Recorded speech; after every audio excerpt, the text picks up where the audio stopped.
Mis hermanos, en el mundo, a lo largo de toda la historia, han ocurrido diversos crímenes.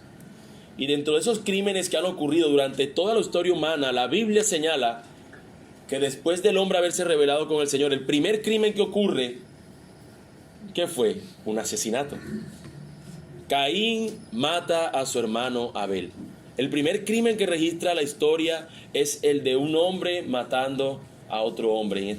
En algo particular, un hermano matando al otro. Es curioso. Durante toda la historia han ocurrido diversos crímenes. Los asesinatos han sucedido en muchísimo y por muchísimo tiempo. Algunos han sido realizados de manera sistemática y a gran escala, como por ejemplo cuando vemos que Ramsés manda a matar a todos los niños de determinada edad de un pueblo en particular. O cuando encontramos que Herodes también manda a matar a unos niños en particular de una población en particular. Y así, si nos vamos al resto de la historia, encontraremos sucesos como eso. Yo quisiera hacer mención de algunos sucesos de manera rápida para tener en cuenta cifras que nos muestren cómo la humanidad ha acabado el uno con la vida de otros a lo largo de la historia. Pero no voy a empezar desde muchos siglos atrás, sino tal vez desde los siglos más cercanos. Por ejemplo, empezando por la Primera Guerra Mundial. La Primera Guerra Mundial dejó entre 9 y 10 millones de muertos. 9 y 10 millones de muertos y unos 20 millones de soldados heridos. Y las cifras de víctimas civiles ascienden a más de 7 millones. Estamos hablando de una cifra enorme de personas afectadas.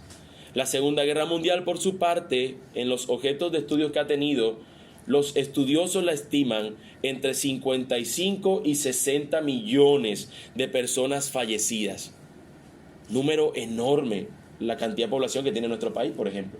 Está en este rango. Durante el Holocausto nazi, que sucedió en esta misma época, sacando de este número de personas en la guerra como tal, el Holocausto nazi, solamente contando, estimando el número de los judíos que fueron asesinados en estos campos de concentración, las cifras que no están del todo esclarecidas, ponen la cifra simbólica de 6 millones de muertos. Nada más la comunidad judía. 6 millones. Si nos vamos por otro lado al comunismo, en el libro negro del comunismo que se escribió en el 97, nos da una cifra acerca de este pensamiento, de esta forma de dirigir masa, de dirigir un pueblo. Nos dice que la República Popular China tiene 65 millones de muertos al imponer este sistema, 20 millones la Unión Soviética, 1 millón Vietnam, 2 millones Corea del Norte, 150,000 en Latinoamérica, no millones, 150,000 personas en Latinoamérica, donde nuestro país Colombia tiene un poco más de 100,000. Recuerden que en nuestro país las fuerzas estas revolucionarias tienen este tipo de pensamiento. Yéndonos un poco más cerca a nuestro contexto local, nos encontramos que 15,000 personas murieron, según los estimados de las autoridades policíacas, durante los últimos 20 años, y estos crímenes están relacionados con la guerra contra el narcotráfico. La mayoría de esta cifra está entre los años 89 y 93, que fue el auge del cartel de Medellín. Y si aún no vamos mucho más cerca a nuestro tiempo y a nuestra ciudad, nos encontramos que en el 2019, en el área metropolitana de nuestra ciudad, se registraron 416 casos de homicidio por parte de la Policía Nacional. 416 personas fueron asesinadas en nuestra ciudad en el año 2019. Todos los días, sí es cierto, mueren personas. Todos los días. Pero las cifras que he mencionado corresponden a aquellas personas que han perdido la vida por causa de otros. Otros han intervenido de manera directa, ya sea con un arma, ya sea con un arma cortopunzante. De cualquier manera, muchos han intervenido para quitarle la vida a otros. Ya sea que algunos se han basado por ideologías altamente diseñadas o simplemente porque se les ocurrió. Dentro de estos homicidios también se encuentran los de nuestra ciudad. Eso de que vio a su pareja con otra persona y celoso terminó acabando con la vida de esa persona. La razón del por qué yo doy estas cifras no es porque yo sea un estadista o un economista, o no sé, una persona que maneje números, un contador. La razón de mencionar esta estadística es porque cuando nosotros hablamos de muertes, de matanza, de asesinatos, solamente nos reducimos a este tipo de cosas. Cuando se habla de asesinato, a esto es lo que pensamos. Y cuando hablamos de que alguien fue malvado y cometió un crimen de asesinato, lo primero que pensamos es Hitler. Hitler, ese sí es malo, Adolfo. De hecho, cuando a un niño le van a poner Adolfo, no le pongas ese nombre, ponle otro. La razón es que nosotros tendemos a ver como que el que llega a cometer un acto como este es uno de los peores de los pecadores. Está allí, en la cima de los peores. Pero nos vamos a encontrar con una gran sorpresa cuando nosotros leemos en este texto cómo Jesús eleva el asunto del no matarás a algo que nosotros a veces no consideramos según nuestro criterio. Jesús ha de ampliar el concepto del mandamiento de no matarás, no porque Él quiera ampliarlo, sino porque le da el sentido correcto. Nosotros hemos visto cómo Jesús, eso es lo que intenta hacer. Durante todo el Sermón del Monte, lo que intenta hacer el Señor es hablar Él con autoridad, porque Él es el predicador que va a predicar el sermón. Él tiene la autoridad y les va a decir, ustedes han sido enseñados de una manera que no es correcta. Ustedes les dijeron esto, escucharon esto y obedecieron esto, pero yo les digo esto y esto. Nosotros empezamos hablando, cuando iniciamos el Sermón del Monte, recordándonos que es un sermón, que es un mensaje, que hay un predicador que es Jesucristo y hay una audiencia que está recibiendo estas enseñanzas. Dentro de la audiencia decíamos que hay personas que han sido influenciadas por escribas y fariseos, que es a los que Jesús en este sermón del día de hoy va a comparar con lo que ellos enseñaban. También veíamos, mis hermanos, si ustedes lo recordarán, cuando hablamos del carácter de los ciudadanos del reino, cuando mencionábamos las bienaventuranzas. Recordarán que había unas bienaventuranzas que tenían que ver con nuestra actitud vertical hacia Dios y había una que tenían que ver con nuestra actitud horizontal, es decir, hacia los demás. Cómo nosotros somos bienaventurados cuando suceden algunas cosas en medio nuestro.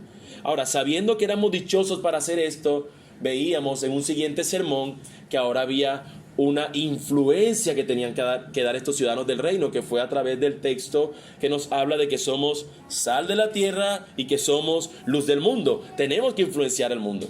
Un cristiano no puede estar silente, un cristiano no puede estar callado, un cristiano es como una lámpara, así como esa bombilla que no se pone aquí abajo porque no tendría sentido, donde se coloca en un lugar alto para que ilumine todo a su alrededor. Así es el cristiano, él es influencia sobre el lugar donde él se encuentra.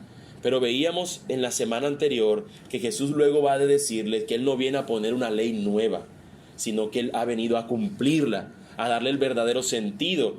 Y es en ese sentido que nosotros vamos a encontrar el sermón de hoy, que tiene esta particularidad. Jesús ha de decir, yo vengo a cumplir la ley. Era lo que nosotros veíamos, la ley del rey para su reino, el cumplimiento de la ley en nuestro sermón anterior. Recuerden, de la manera como nosotros vemos el Sermón del Monte, para poderlo entender mejor, es un rey que se coloca en un lugar alto para informarle a todos sus ciudadanos cómo deberían ellos vivir. Así que un rey en su reino, ¿qué tiene?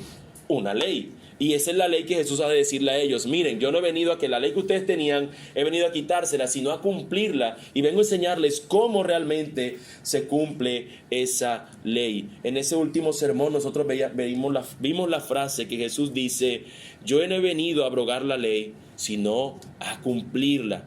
Y la última parte de ese versículo que estudiamos la semana anterior, de lo último, el Señor Jesús en el versículo 20, Mateo 5, dice, porque os digo que si vuestra justicia no fuere mayor que la de los escribas y fariseos, no entraréis en el reino de los cielos. Entonces él coloca, ellos les han dicho algo, pero si ustedes, su justicia no es mayor que la de ellos, no entrarán a mi reino. Este rey hablando de su reino y cuáles son las condiciones de su reino. La intención de Jesús, mis hermanos, no es la de denotar como la falsa justicia de los escribas y fariseos. Él lo que está mostrando, es tratando de ver que esta falsa piedad, esta falsa justicia de estos hombres no los iba a llevar realmente al reino de los cielos. Y nosotros deberíamos tener en cuenta, porque si algo hemos dicho durante los otros sermones es que para nosotros es fácil señalar a los fariseos y decirle, ustedes son malos fariseos. Pero cuando señalamos a esos fariseos y empezamos a ver lo que ellos hacían, más bien podríamos quedar del otro lado y más bien nosotros como mismos señalándonos, como si nosotros fuéramos uno de esos fariseos. Porque lo que ellos hacían, de determinada forma, nosotros podemos verlo como, pero mira, no es tan malo. ¿Qué es lo malo que ellos están haciendo? Si aparentemente guardaban la ley. Pero el Señor conoce las intenciones verdaderas del corazón del hombre, y es allí donde Él va a mostrar el verdadero sentido de esto. Jesús, al decir esta frase, su justicia que no fuera mayor, porque os digo que si vuestra justicia no fuere mayor que la de los escribas y fariseos, no entraréis en el reino de los cielos. Después de Jesús decir esta frase, Él ahora va a decir, o va a colocar 6 ejemplos acerca de cómo la justicia de los fariseos era una y cómo la nuestra tenía que ser mayor. Empezando por la del día de hoy. Ustedes van a encontrar en el resto de los versículos que Jesús va a decir, oísteis que fue dicho, pero yo os digo. Oísteis que fue dicho, pero yo os digo. Lo va a decir 6 veces, colocando la diferencia entre que estas personas decían una cosa, pero Jesús con autoridad les dice, es más que simplemente eso. Jesús va a encargarse de mostrarle eso, va a hacer una contraposición con esta expresión. Oísteis que fue dicho, pero yo os digo. El primer ejemplo o la primera contraposición que vamos a encontrar es la que vamos a estudiar el día de hoy. Y esto está en referencia al mandamiento que en las Escrituras nos dice, no matarás. Por esa razón de citar toda la cifra que hicimos ahorita de homicidios. El mandamiento nos dice, no matarás. Y Jesús va a contraponernos al simple hecho de un no matarás que ellos creían, a cómo Jesús ha de explicarnos y hacernos entender mejor el asunto del no matarás. De allí, mis hermanos, y a los que toman apuntes y a los que tienen la hojita de canciones, encontrarán que el título de nuestro mensaje de hoy es La ley del rey para su reino, no matarás. Jesús nos sigue diciendo que ese mandamiento está vigente. El mandamiento no ha dejado de existir. Pero nos va a decir hacia dónde apunta el no matarás. No a un simple acto externo, sino a un corazón deseoso de asesinato. Ahí es donde el Señor Jesús va a apuntar. Yo quisiera que nosotros pudiéramos ver este texto que hemos leído hoy, mis hermanos, a la luz de 3 encabezados o teniendo en cuenta estos 3 puntos. El punto primero es la interpretación incompleta del mandato. La interpretación incompleta. ¿Cómo lo estaban interpretando? Interpretación incompleta, el versículo 21. La interpretación completa, el versículo 22. Y aplicaciones del mandato, versículos 23 al 26, el punto número 3. Interpretación incompleta, la interpretación completa y las aplicaciones del mandato. Leamos el versículo 21 para ver nuestro primer punto. Oísteis que fue dicho a los antiguos, no matarás, y cualquiera que matare será culpable de juicio. Jesús empieza recordando a las audiencias lo que ha sido dicho, lo que ha sido informado a los antiguos. Cuando nos dice, oísteis que fue dicho a los antiguos, lo que está diciendo Jesús es, a sus antepasados les fue informado acerca de un mandamiento que dice, no matarás, no matarás. Y cualquiera de nosotros pudiera decirse, wow, de todos los mandamientos ese es el que yo cumplo. Porque yo estoy casi seguro, mis hermanos, yo diría seguro, pero tal vez algunas cosas se me escapan, pero yo estoy casi seguro que todos los que están acá, ninguno ha matado a nadie. Espero no equivocarme. Estoy hablando de una persona, ¿no? Porque alguno dirá, yo maté un mosquito una vez. No, estamos hablando de un ser humano. Seguramente del 100% de las personas que están acá, el 100%, la resolución en eso es que ninguno ha matado a nadie. Todos podríamos decir, ay, por lo menos de los mandamientos uno he cumplido. Pero eso nos va a hacer ver que ni ese hemos cumplido. En el sentido de cómo nos va a explicar que el no matarás tiene un sentido mayor a simplemente un acto final de asesinar a alguien. Este mandamiento se encuentra, mis hermanos, en Éxodo 20:13 y en Deuteronomio 5:17. Allí expresamente el Señor nos dice, al darle las tablas a Moisés, Él expresa, no matarás. O como dicen otras versiones de la Biblia, no cometerás asesinato. ¿Sí? Pero se refiere al hecho de quitarle la vida a una persona. Y yo sé que usted de pronto se pregunta, bueno, pero si estos fariseos y escribas estaban diciéndole a la gente que no mataran, es lo que dice el Señor en su palabra, ¿dónde está el problema? ¿Dónde está el problema? Si le están diciendo simplemente, mira, no matarás, si no serás culpable de juicio. Bueno, mis hermanos, el asunto está precisamente en eso. A veces cuando uno intenta agregarle algo más a la escritura, podrías estar pecando en el hecho de agregarle algo que pudiera darle un sentido distinto al mandamiento. El mandamiento expresamente dice: no matarás. Pero Jesús dice: oíste que fue dicho a sus antepasados, no matarás y serás culpable de juicio. Ahí hay una connotación muy particular. Es allí donde radica el asunto. Cualquiera que matare será culpable de juicio. Casi indeleble. Aparece sutilmente, casi desapercibido, como si de un vapor que sale de repente cuando tú abres una olla que estás cocinando algo y de repente tapas, así casi como que se esfuma inmediatamente. Así hace pasar a nuestros ojos, a nuestro entendimiento, el hecho de lo que estaban haciendo estos fariseos. No matarás, está perfecto. Ellos están utilizando la Biblia. Así tan indeleble es cuando un falso profeta utiliza la Biblia, que si tú no vas y entiendes mejor, tú te vas a decir: pero él está usando la Biblia, yo no veo cuál es el problema. Él está citando la escritura. Pero cuando nosotros simplemente perdemos de vista que lo que te está utilizando es como unos polvillos mágicos para mostrarte algo distinto, así hacían estas personas. Tenían engañado a las personas a simplemente un cumplimiento moral. No matarás. ¿Por qué? Porque para nosotros es fácil, mis hermanos. Ninguno de nosotros, creo yo, y lo decía ahorita, ha matado a nadie. Y la mayoría de las personas de la población mundial ha matado a nadie. La mayoría de las personas.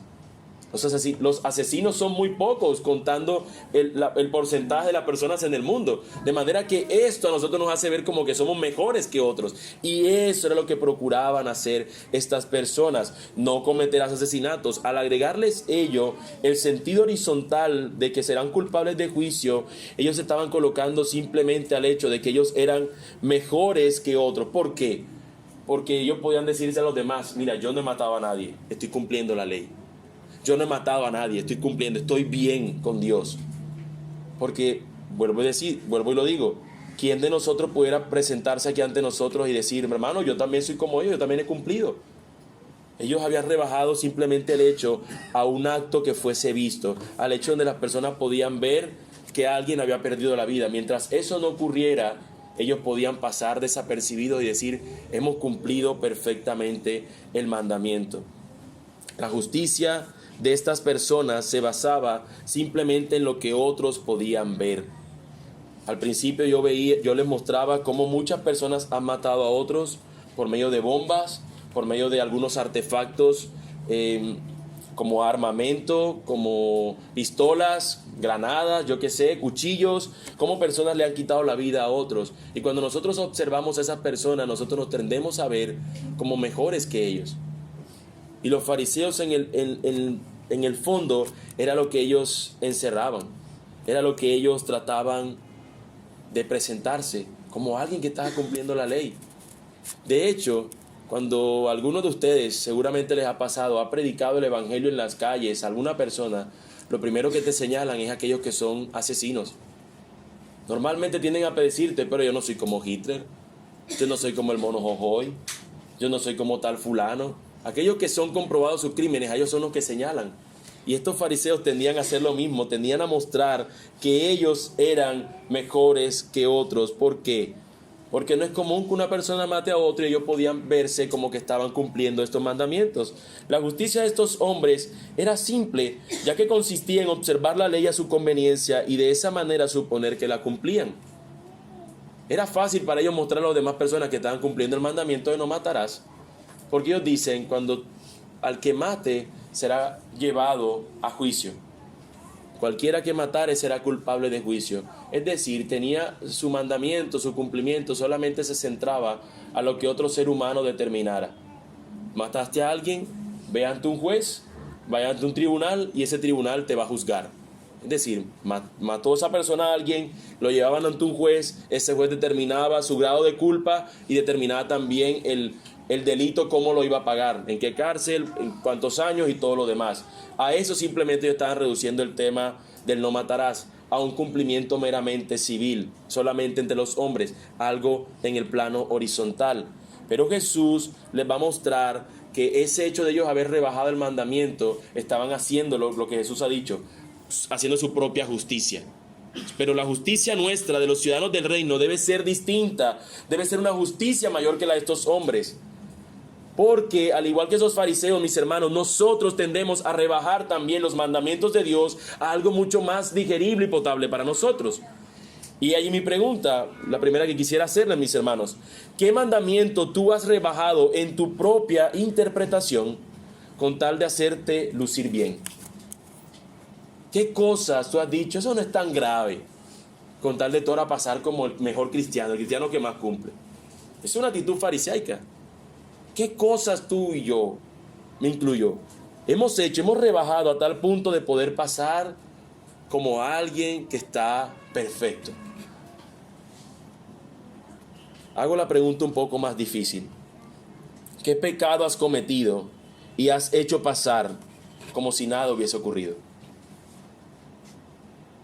¿Qué pecado hemos cometido y hemos luego hecho pasar como si nada hubiese ocurrido? Coalacán, cuando pecó tomando esos tesoros de la tierra de Canaán y luego los escondió como si nada hubiese pasado, pero que ante el Señor sí han sido vistos. ¿Qué pecado hemos encubrido y ahora pasar como si estuviéramos o fuésemos nosotros inocentes?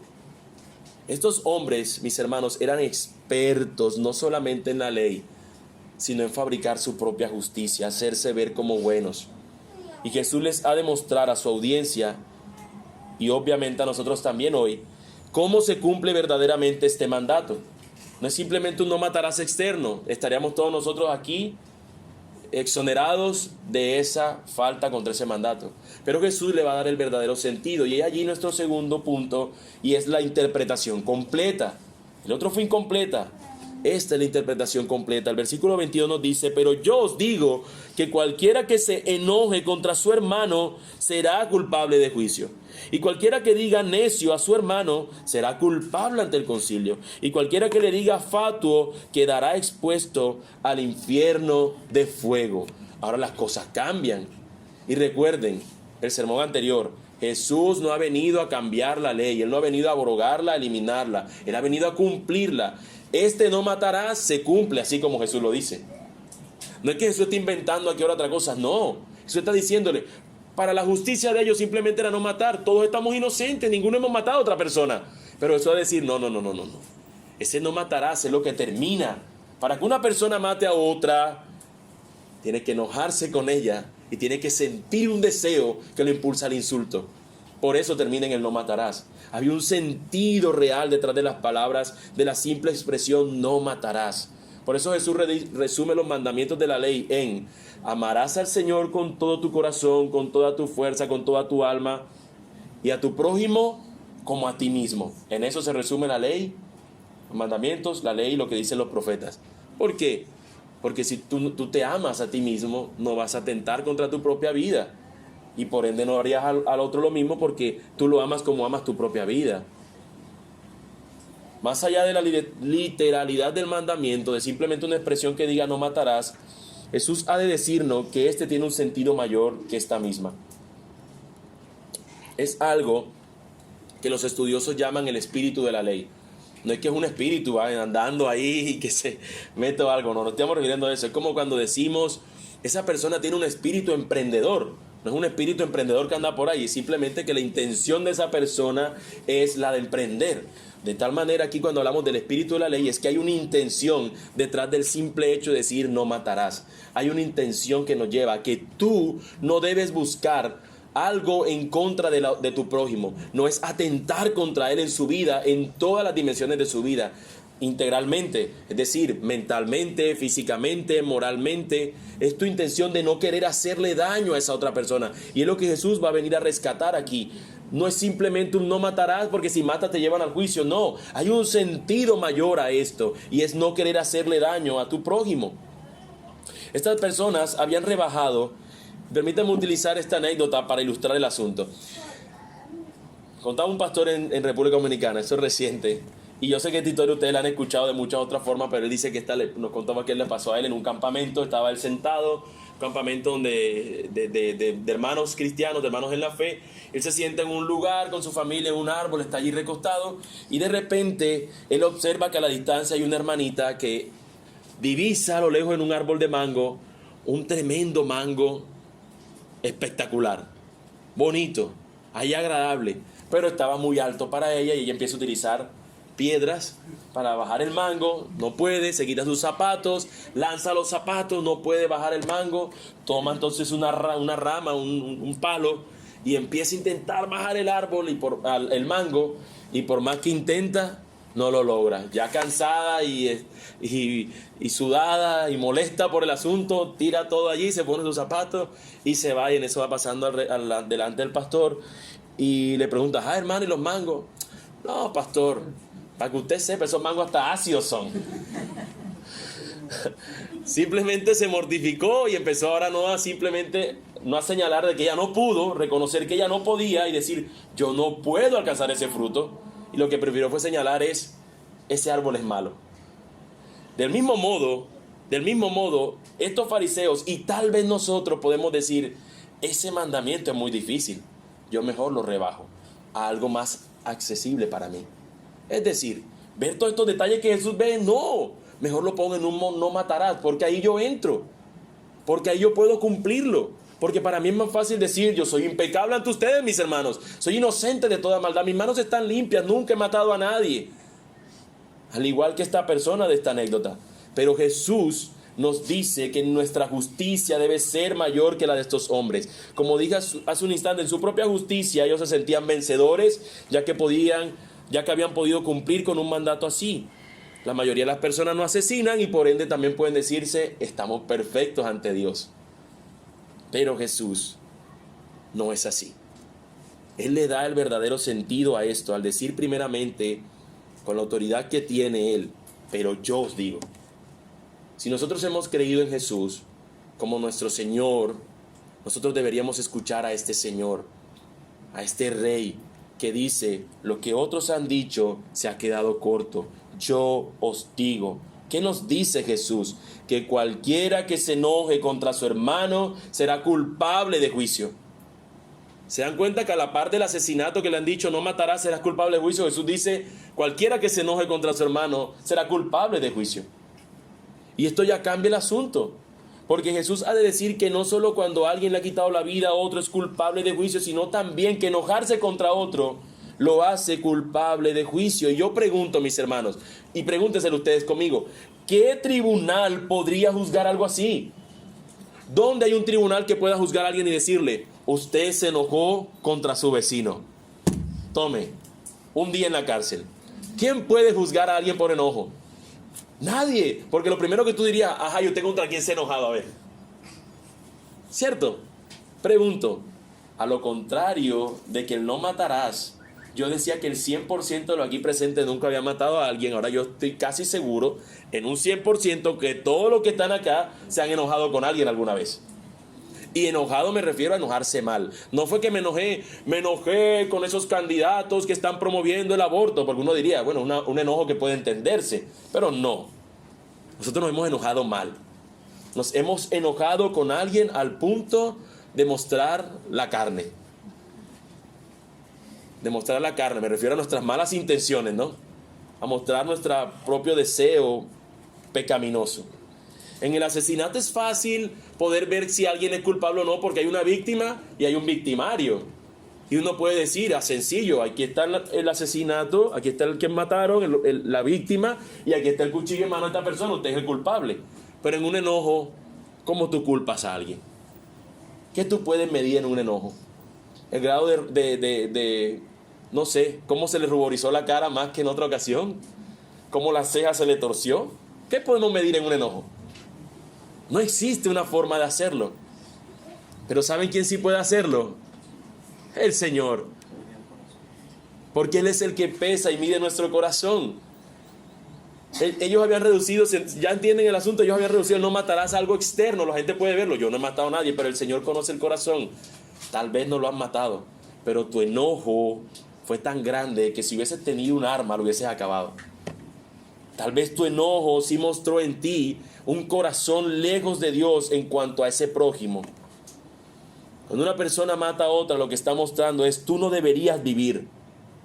Pero ¿acaso no se parece eso cuando una persona se enoja contra otro? No te quiero ver. Te quiero lejos de mi vista.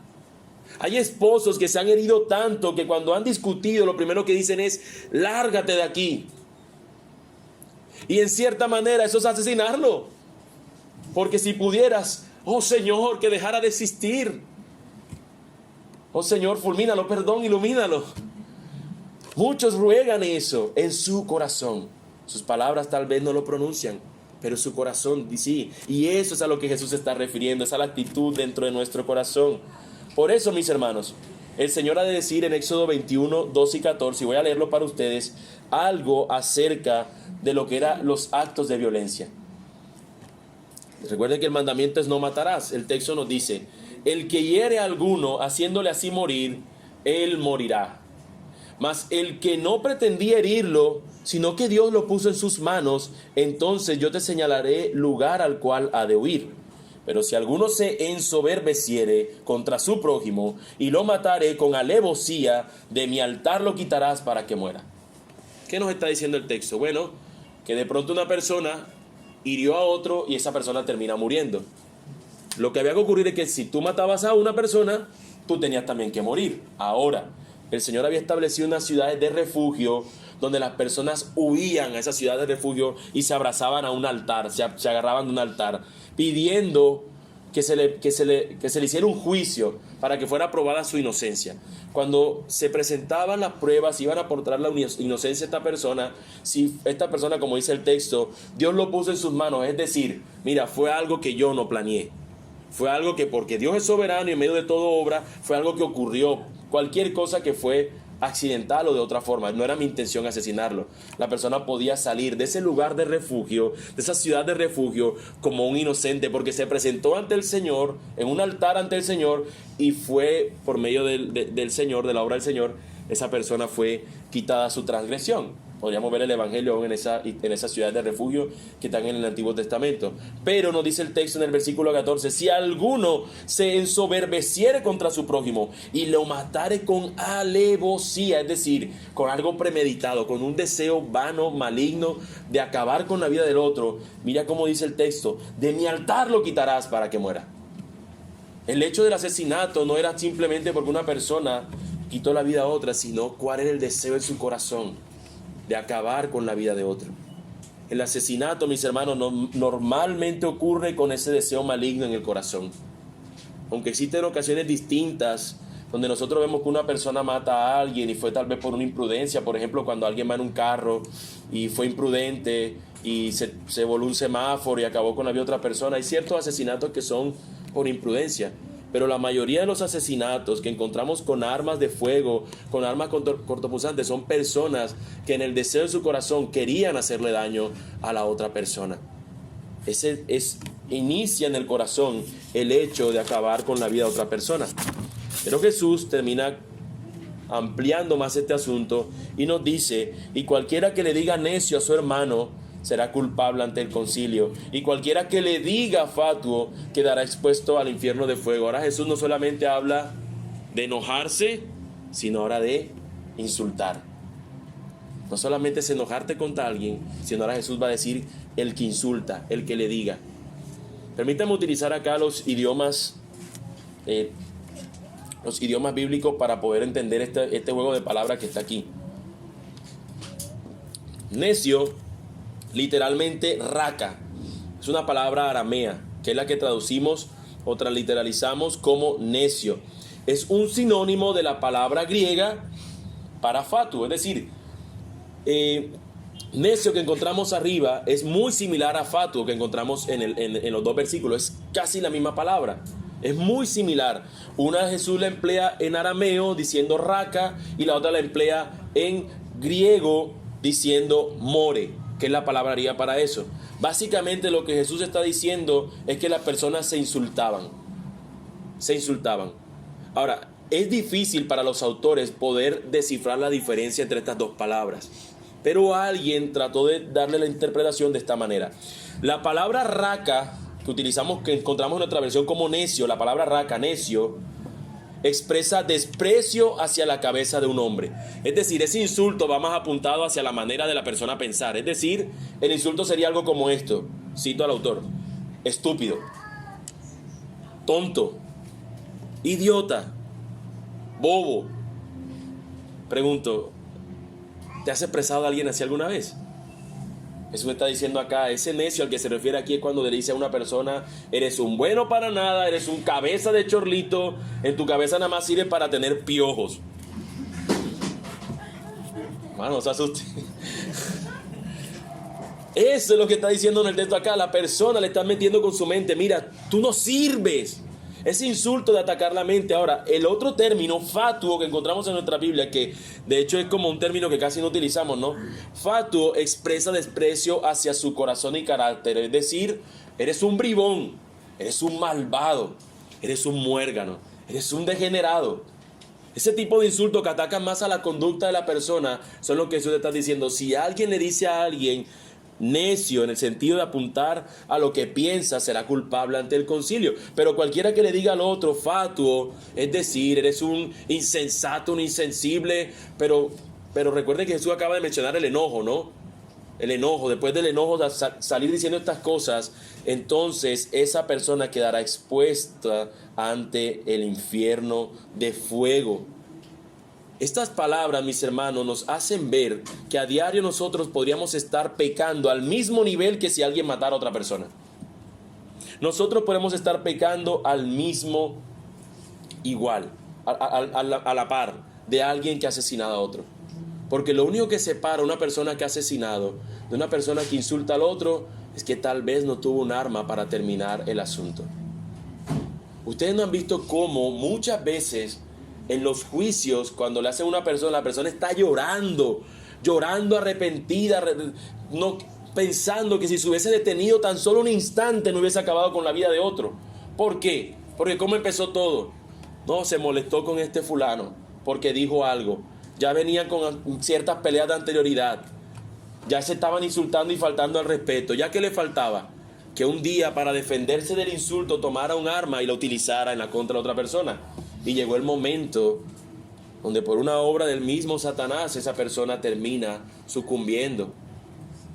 ¿Qué nos separa de que pudiera nosotros, alguno de nosotros, pasar por eso? La gracia y la misericordia del Señor, mis hermanos. No somos mejores que aquellos que han pasado por eso. No lo somos. Por eso Jesús nos dice, nuestra justicia tiene que ser mayor que estos fariseos donde nada más esperan, yo no mato a nadie. No, ¿cómo estás tratando tu corazón? ¿Cómo estás yendo al Señor para que tu corazón sea examinado y tu corazón sea limpiado, para que el enojo y el insulto no formen parte de nuestra vida como cristianos, para que no lleguemos a caer en algo como eso? No estamos exentos, mis hermanos.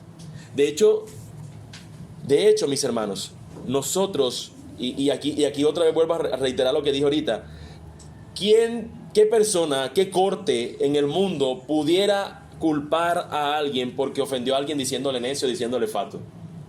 ¿Qué corte? ¿Qué tribunal en el mundo va a denunciar?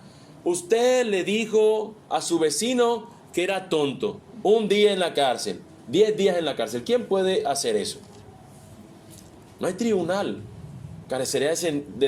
Perdería el sentido para los seres humanos. ¿Por qué? Porque ese juez ha ofendido a un montón de gente, porque el abogado que te está culpando también, porque el abogado que te está defendiendo la misma cosa. Entonces todos entraríamos en el mismo asunto. Pero otra vez pregunto, ¿quién sí ve eso y puede juzgarnos porque Él es santo?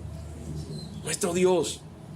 Ante nuestro Dios, mis hermanos, nosotros hemos pecado a la misma par de lo que Él dice que no matemos.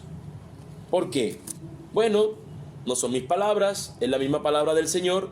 Primera de Juan 3:15 nos dice: todo aquel que aborrece a su hermano es homicida. Y sabéis que ningún homicida tiene vida eterna permanente en él. Es claro el texto.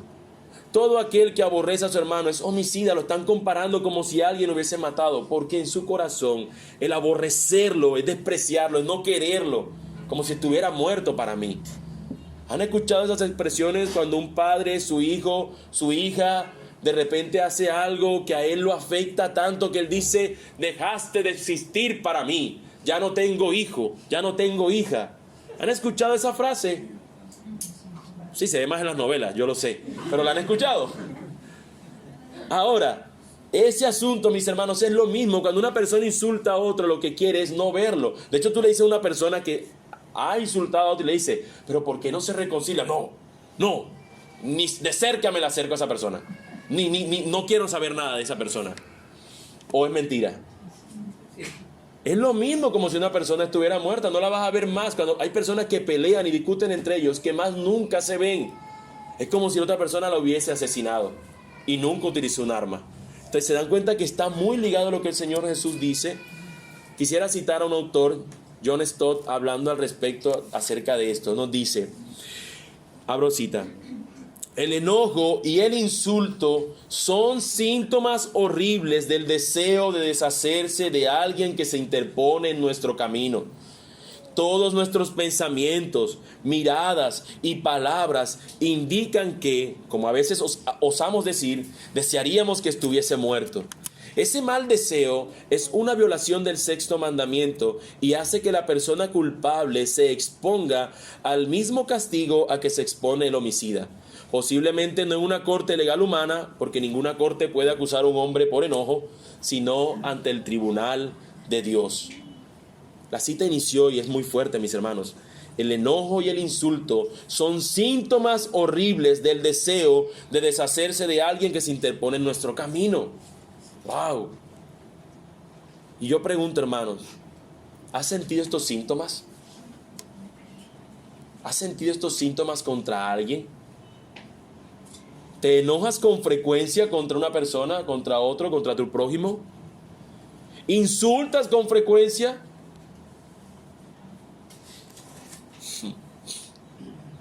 Cuidado, mi hermano, porque si nosotros estamos contagiados con eso y de no vernos así, deberíamos tener cuidado, ya que hay consecuencias al respecto. El texto nos dice 3 consecuencias. Nos dice que cualquiera que se enoje contra su hermano será culpable de juicio, el que le diga necio será culpable ante el concilio, y cualquiera que le diga fatuo quedará expuesto al infierno de fuego. Muchos autores no se ponen en sentido con esto, pero entendiendo la naturaleza del asunto que cometemos, es decir, de enojo y de insulto, como no existe ninguna corte que nos pueda culpar por estas cosas, lo que yo creo es que lo que el Señor nos está diciendo es que es ante Dios que tú estás cometiendo estas cosas, y los tres castigos que tendría una persona que ha cometido estos asuntos es exactamente el mismo, es ante Dios. Al mencionarlo por medio de 3 cosas. Primeramente dice será culpable de juicio, luego dice será culpable ante el concilio, y luego dice que es merecedor del castigo de fuego eterno. Porque si fuera que cada uno de estos asuntos es distinto, entonces algunos de nosotros diríamos, bueno, entonces le puedo decir necio a las personas, bobo, tonto, idiota, pero solamente soy culpable ante el concilio. Jamás le voy a decir fatuo, porque se pone al infierno. No es una diferenciación entre ciertos asuntos. Está diciendo el Señor que el enojo y que el insultar a otra persona es un castigo, y que nosotros nos exponemos ante el tribunal de Dios, donde Él nos encontraría a nosotros como culpables. Es simplemente decir, estas cosas te hacen a ti culpables, pero como no existe una corte humana que pueda castigarte por esto, tú vas a ser presentado ante el Señor y a ser hallado culpable de ello. De modo que nuestra justicia debe ser mayor que la de esos hombres. Habiendo el Señor, el Rey, pronunciado estas palabras, se dispone entonces a hacer una aplicación de las mismas. ¿Qué tenemos que hacer? ¿Te has enojado? ¿Has insultado? ¿Qué tenemos que hacer? ¿Qué vamos a hacer entonces? Sí, yo soy culpable, ya me di cuenta que el no matarás va más allá de eso. ¿Qué tengo que hacer? Bueno, el Señor Jesús nos pone un ejemplo, 2 ejemplos para ser más específico. Primero, versículos 23 y 24. Por tanto, si traes tu ofrenda al altar y allí te acuerdas de que tu hermano tiene algo contra ti, deja allí tu ofrenda delante del altar y anda, reconcíliate primero con tu hermano, y entonces ven y presenta tu ofrenda. El primer ejemplo que pone el Señor es entre hermanos que están en la iglesia, para parafrasearlo y actualizarlo un poco, que están en la iglesia y el hermano va a entregar su ofrenda. Y de repente cuando él va a entregar su ofrenda, él se acuerda que él no ofendió al hermano, sino que el hermano lo ofendió a él. El texto lo dice. Si te acuerdas, y Si por tanto si traes tu ofrenda al altar y allí te acuerdas de que tu hermano tiene algo contra ti, o sea, el otro tiene algo contra mí, deja allí tu ofrenda, déjala en el altar. Ve primero, reconcíliate. El Señor pone un ejemplo primero entre hermanos en la iglesia, pero lo que apunta es a la reconciliación. Ve, reconcíliate primero. No es importante lo que vayas a hacer. Es que, hermano, él no me quiere, él tiene tal cosa contra mí, pero yo estoy en una relación con mi Dios. Como si Dios no dijera, ¿cómo puedes decir que lo amas a él, que no lo ves, y aborreces a tu hermano al que sí ves? ¿Cómo pudiéramos decir nosotros eso? Sabiendo que tenemos un asunto contra alguien, sabiendo que tenemos un asunto contra otra persona. ¿Cómo podremos nosotros vivir tranquilamente sabiendo que tenemos esa situación? De la misma manera también podemos decir que muchas veces nosotros creemos que lo que hacemos en el interior de la iglesia es más importante que lo que nosotros pudiéramos hacer el resto de días fuera de la iglesia. Y aunque el día del Señor, y hemos estudiado ya de eso, tenemos como el día domingo, lo apartamos para Él y juntos venimos a adorarlo, no quiere decir que lo que haces el resto de tu semana no importa. Nuestra teología, lo que aprendemos y todo lo demás debe ser vivido durante todo el resto de la semana. Cómo nosotros como cristianos andamos en el mundo donde el Señor nos permite andar. ¿Cómo vivimos? ¿Cómo nosotros, Jesús aquí nos dice, hermano, o cómo nos dice a nosotros, ve y reconcíliate? ¿Te enojaste? ¿Insultaste? Anda, ve y reconcíliate.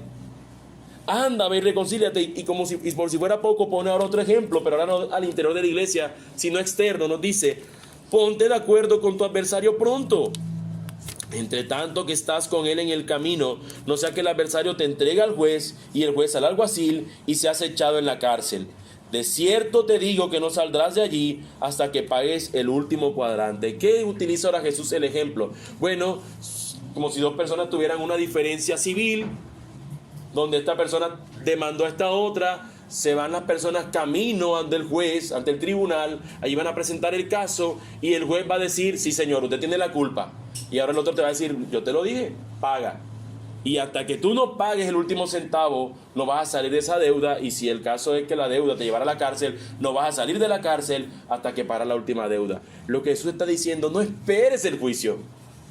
Reconcíliate con él antes. Resuelve el asunto antes. Jesús emplea dos ejemplos. Uno, de hermanos en la oración que tienen una diferencia, por decirlo de una manera, y el otro de algo civil. Porque de pronto nosotros decíamos, no, yo estoy bien con todos mis hermanos en la iglesia, yo estoy bien. El mundo no importa. Sí importa, mis hermanos. A través de estos ejemplos y de la manera tan grandiosa como solamente el Señor puede hacerlo, nos da a entender su mensaje. El matar va más allá de solamente quitarle la vida a una persona. Inicia desde otras actitudes del corazón, de enojarse e insultarle. Y si ese ha sido el caso, mis hermanos, finalmente el Señor nos dice, anda y reconcíliate. Busca el perdón también entre los hombres. ¿Cómo podemos decirle a Dios, Señor, perdona mis ofensas si yo no he perdonado las ofensas de los que me han ofendido? O también a los que yo he ofendido. Permítame concluir entonces, mis hermanos, esta enseñanza con una situación muy particular. Hoy hablábamos un poco de eso. Y es un asesinato lo que se está ocurriendo en nuestro mundo al día de hoy. Hablamos ahorita de todas las muertes en las guerras y en diversas situaciones. Pero el asunto del aborto también es un asesinato. Están asesinando millones y millones de niños antes de nacer. Desde una etapa temprana de su concepción, desde su desarrollo, están asesinándolo. Y eso es algo sumamente doloroso. ¿Cómo está ocurriendo eso? ¿Cómo en nuestro país ocurrió con ese niño de 7 meses? Y cómo eso es tan terrible. Es una obra abominable. Una obra de las mismísimas fauces del enemigo. Pero aún eso, mis hermanos, aún esos asesinatos tan terribles y tan difíciles, el Señor, aún ese tipo de asesinato nos está diciendo que aunque eso es matar, nosotros pudiéramos estar haciendo lo mismo con nuestros semejantes sin tener que apuntarles un arma. La imposibilidad que nosotros tenemos de ser hallados inocentes de homicidio, hoy se comprueba que es imposible. ninguno de nosotros, si hoy el Señor dijera al llamar a sus mandamientos y decir, no matarás, y que nosotros pensamos correr y decirle, Señor, bien, eso lo he cumplido, hoy se derrumba. El Señor nos hace ver que nuestra justicia debería ser mayor. Pero al mismo tiempo que tú y yo tenemos esa imposibilidad de cumplirla, hoy tú y yo tenemos también en Cristo Jesús, quien sí cumplió perfectamente esto. En Él no fue hallado pecado. Y de los que están acá sin Cristo, yo quisiera decirles que al igual que muchos de los que están acá han sido hallado pecador, merecedor de la misma culpa que este texto menciona. Tus pecados te harían culpable ante Dios mismo. Tus pecados te harían merecedor del infierno de fuego que dice este texto. Pero a pesar de eso, Jesús se presenta como el único que pudo cumplir este asunto.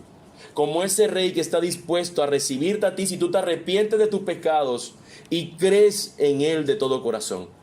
Él promete perdonarte y hacerte una nueva creación. Y yo te invito a que no esperes más y que vengas a Cristo en arrepentimiento y fe.